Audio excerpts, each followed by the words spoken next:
A very happy Friday from us at the All Cardinals podcast. Thank you so much for tuning in to another episode. For Richie Bradshaw, I am Donnie Drew, and go check all of our workout at allcardinals.com or SI.com/NFL/Cardinals. We are here today to talk about the one and only Kyler Murray, who can't seem to escape his name out of the headlines when he doesn't really even do a whole lot of the talking.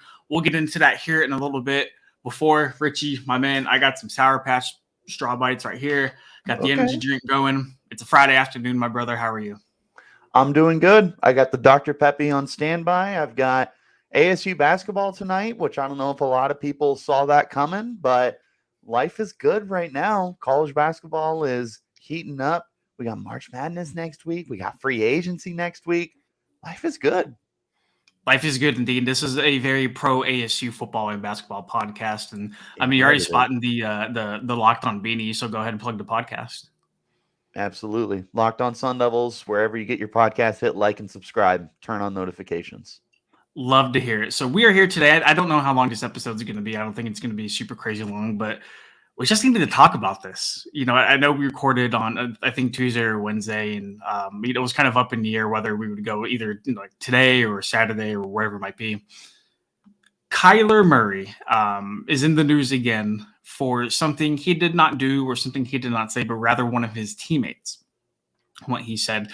And I want to give a little bit of like a backstory for people. So what Kelvin Beachum is currently doing, and we'll get to what he said here in a second.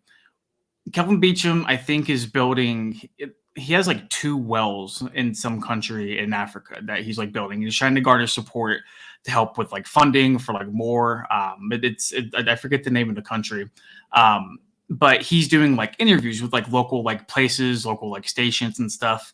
I was hit up for an interview, and I passed that along to one of our contributors. And there's something with Kelvin Beachum on the website. If you do want to go check it out, it is on allcardinals.com. So if you want to read a little bit more about Kelvin Beachum, you can find that stuff there. But Kelvin Beachum was on 98.7 to talk a little bit more about what he's doing with the wells and stuff. And obviously, you know, the kind of give and take you get that with that is you get the access to interview a guy like Kelvin Beachum. But on the other side, you kind of have to say, oh, okay, well, you know, Kelvin, by the way, is doing this and that. If you want to donate, if you want to go support, here's where it's at. So majority of the interview is football centric, and the topic got to quarterback Kyler Murray. Now, Beachum played with Murray since 2020, whenever he first came to Arizona. Murray obviously drafted in 2019. And let's just say things may or may not have been taken out of proportion by a lot of people. I can't really say too much because I definitely aggregated an article on this. But this is what Kelvin Beachum offered to say on Kyler Murray. He's got all the tools, you think? He has all the tools, man. If some guy can throw off one leg, he can, throw it a mile. He can run faster than anybody else on the field. He just lacks the leadership. He's put together. I didn't say he lacks the leadership. I just think he needs to grow up a little bit. And I think if he has the ability and the willingness to grow up, he's going to be just fine. They paid him for a reason. They paid him because of his talent, and he has the ability to lead. It's just when you're in that position, we need you to lead more. And he's got. All right. So before we get any deeper into this, thoughts? I don't think what he said is necessarily wrong. I think that maybe things may have been taken a little bit out of context, because looking at the video compared to looking at what's been reported, I don't think that comes down as very slanderous, the way that some people are taking it, like former teammates, an example. Like that's not the worst thing in the world. And if we're being honest, it's what a lot of people think. It's what a lot of people are of the opinion of. So maybe Beachum is just the brave one to talk about it, or maybe Beachum is only saying this because he's a former Cardinal. I don't really know. I can see both sides of the argument here. I can play devil's advocate either way. Bottom line, I don't know if he's still making this comment if he is still under contract with the Cardinals. That's interesting. And I think that's a very big component as well. I think we looked up before the show. He's 33 years old. He's entering free agency. He's one of 4 projected starters from last year to be hitting the open market for the Cardinals. So I think there's a strong possibility Arizona might try to inject more of like a youth movement along the interior not interior, but it's just like what they want to do on the offensive line. So Beachum not coming back to the organization makes sense for a couple different reasons. I mean, he told our writer Ryan Sanudo he feels like he could play for 4 or 5 more years, which would be until he's 38, 39 years old. And if he feels like that, 12. phenomenal. I'm not sure if the Cardinals necessarily agree with that. I mean, but Beachum's been a very, very serviceable offensive lineman at worst. I think he played like 98, 99, somewhere around there % of snaps. I mean, he was the only guy to basically play like every single snap along a very, very injury-plagued offense, just in general, from, top to bottom. So no hate his way, no slander his way. I think there's a time and place for everything. And like you said, it was taken out of context a little bit. You still said it. You still said it. You still said Kyler Murray needs to grow up. I don't think he was attacking him. I mean, he kind of like sandwiched compliments in between it. He was like, look, Kyler's really great. He can be a leader, but he needs to grow up a little bit.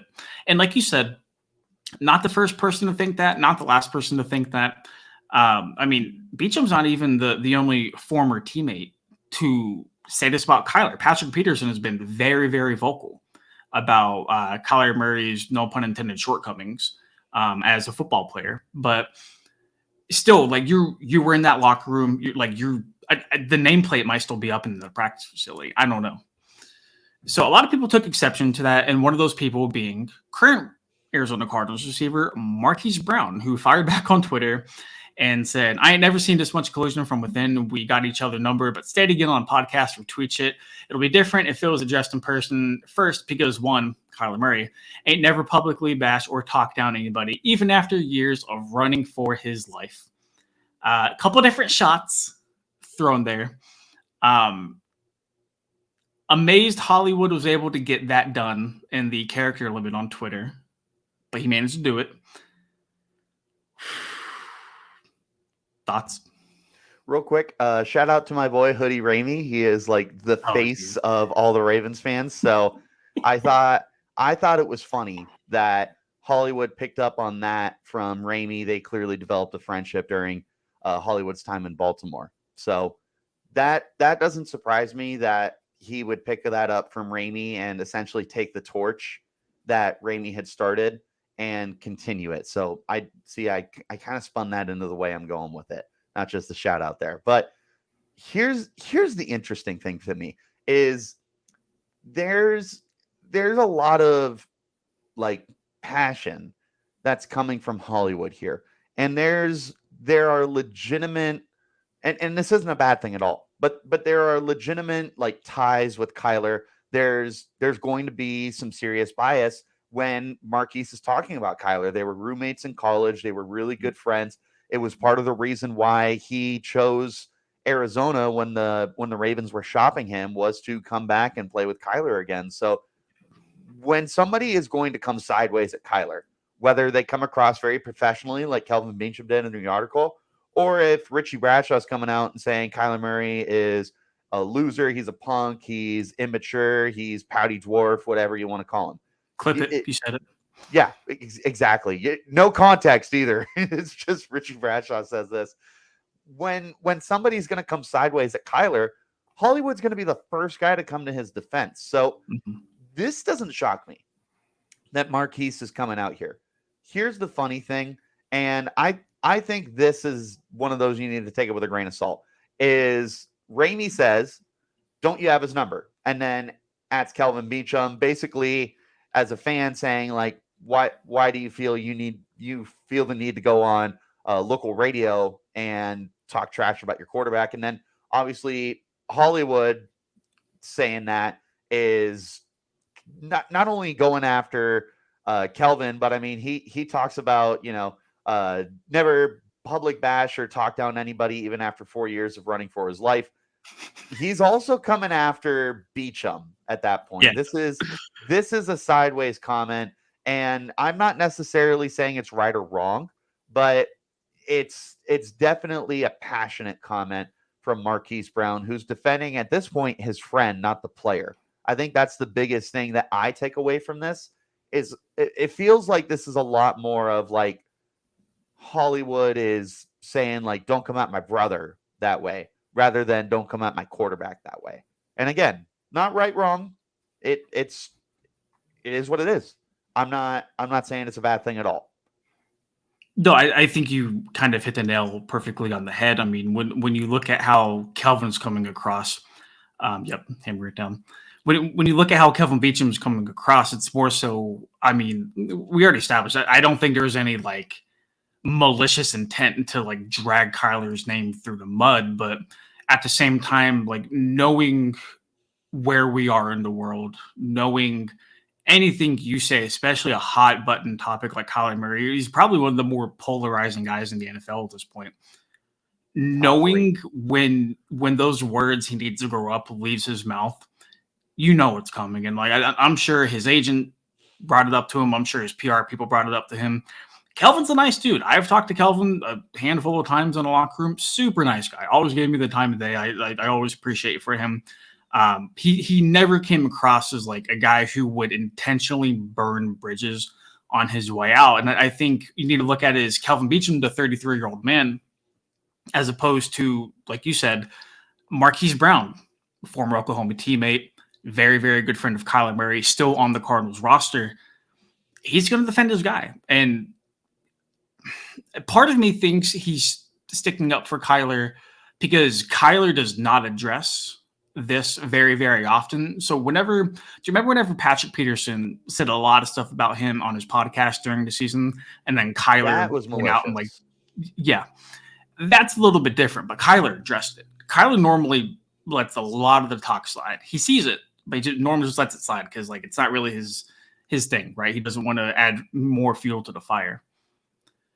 This though, right, wrong, or indifferent, and there's nothing good or productive coming from it, right? No. I mean, and that you get into the whole thing where Hollywood could have called Kelvin on the phone numbers. I'm assuming they do have each other's phone numbers. Could have called him and said, "Hey, what are you doing?" But at the same time, and we talked about this a little bit before we started, it's already out there. It's already out there, and for Hollywood to defend him at least publicly in that manner, I 100% agree with you. That's more of the friend, right? Yes. So absolutely, there's a lot to digest. I mean, it certainly seems like the topic of Kyler Murray is not going to go away, especially since he's away rehabbing right now. But I don't think either of the men are in the wrong. I really, really don't, because when you look at Kyler, and we've been a very pro Kyler Murray podcast.